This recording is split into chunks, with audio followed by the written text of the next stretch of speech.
Assalomu alaykum aziz yurtdoshlar.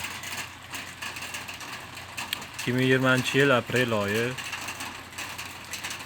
8-aprel sanasi. Toshkentda qor yog'moqda.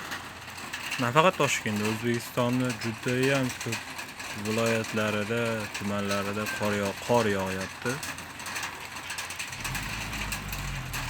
Xudoyim rahmin kelsin.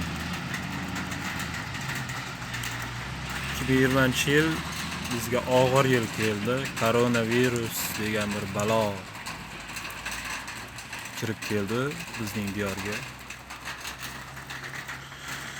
Hammasi yaxshilikka, Xudo xolasa.